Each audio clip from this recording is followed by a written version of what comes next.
Good morning students. Now हमारा next topic है principal value and principal directions of stress. देखो, जैसे हमने स्ट्रेन के प्रिंसिपल वैल्यू और डायरेक्शंस फाइंड आउट की थी, सिमिलरली हम स्ट्रेस की फाइंड आउट करेंगे। अगर if the direction new cap is taken along one of the axis, हमने क्वाड्रिक के किसी एक एक्सिस के अलोंग न्यू कैप लिया है, तो न्यू कैप जो है वो प्लेन टेंजेंट के नॉर्मल होता है to the surface at X I, ठीक है। बट लेकिन स्ट्रेस वेक्टर जो है वो टी न्यू, वो भी परपेंडिकुलर होता है टेंजेंट प्लेन के, so that in this case T new, अगर आपके पास न्यू कैप भी नॉर्मल है प्लेन टेंजेंट के और टी न्यू भी परपेंडिकुलर है, मीन्स दोनों परपेंडिकुलर है, तो दोनों की डायरेक्शन क्या होगी, सेम होगी। It means in this case T new और न्यू कैप कोइंसाइड करेंगे डायरेक्शन में, और अगर वो कोइंसाइड करेंगे मीन्स ये पैरेलल होंगे, तो उनके कंपोनेंट्स जो होंगे must be proportional. It means T I nu is proportional to nu I. अब प्रोपोर्शनैलिटी का साइन हटाने के लिए मैंने टो ले लिया, which is tau is the magnitude of stress vector. So T I nu की वैल्यू टो न्यू आई हो गई, और मैं न्यू आई को लिख सकती हूँ डेल आई जे न्यू जे, और यहाँ से टो टी आई न्यू की वैल्यू क्या होती है, टो आई जे न्यू जे। इसको लेफ्ट हैंड साइड पे लेके आऊँगी, क्या आएगा, tau I J minus tau del I J nu J is equals to zero.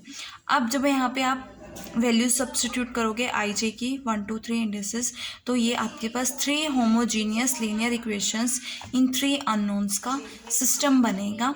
और इस सिस्टम के नॉन ट्रिवियल सॉल्यूशन के एग्जिस्टेंस की कंडीशन क्या होती है कि इसका डिटर्मिनेंट क्या हो जाएगा, ज़ीरो हो जाएगा। It means determinant of tau I J minus tau del I J is equals to zero. Equations में क्या आएगा, tau 1 1 minus tau 1 2 tau 1 3 tau 2 1 tau 2 minus tau 2 3 3 1 3 2 3 3।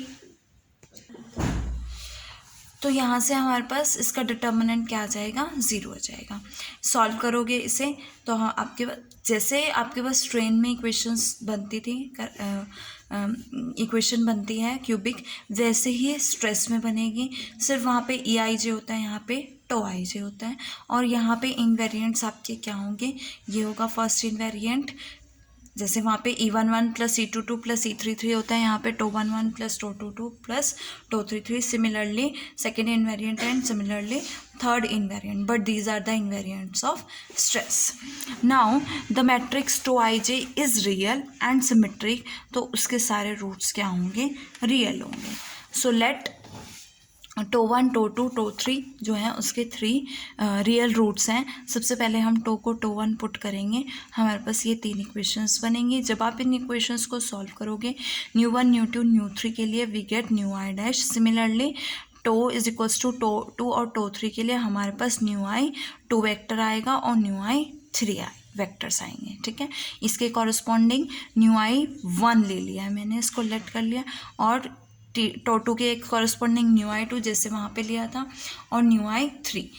These values, ये जो आपकी tau 1 tau 2 and tau 3 values हैं, इनको हम principal stress बोलते हैं या आइगन वैल्यूज़ ऑफ स्ट्रेसेस बोलते हैं, और इनके कॉरस्पॉन्डिंग जो वेक्टर्स आते हैं इन्हें हम प्रिंसिपल डायरेक्शंस या आइगन डायरेक्शंस ऑफ स्ट्रेसेस कहा जाता है।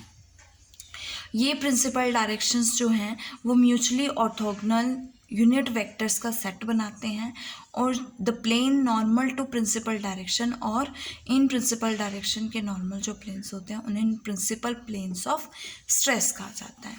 If the vector nu has a principal direction nu I, then the associated stress vector क्या होगा, टो न्यू आई। इसके कॉरस्पॉन्डिंग स्ट्रेस वेक्टर क्या होगा, tau nu I lies along the किसके नॉर्मल के अलोंग है, न्यू आई के, और स्ट्रेस जो है वो नॉर्मल है, okay. In other words there is no, इस केस में कोई शेयरिंग स्ट्रेस नहीं होगा on a surface element tangent to a principal plane, ठीक है। अब क्वाड्रिक सरफेस क्या होता है, tau I J X I X J is equal to plus minus के square is equal to N A square. So we can write, open करोगे, tau 1 x1 square plus tau 2 x2 square plus tau 3 x3 square is equal to this, which is equation of an ellipsoid. तो अगर आपके पास n greater than 0 है, अगर n positive होगा तो tensile stress होगा, और अगर लेस देन 0 होगा तो कंप्रेसिव स्ट्रेस होगा। इसके रिमार्क्स देखो, अगर कोऑर्डिनेट एक्सिस आपने प्रिंसिपल डायरेक्शंस ν1, ν2, ν3 के अलॉन्ग ली हैं तो देन एक्सिस को हम क्या कहेंगे, प्रिंसिपल एक्सिस ऑफ स्ट्रेस कहते हैं।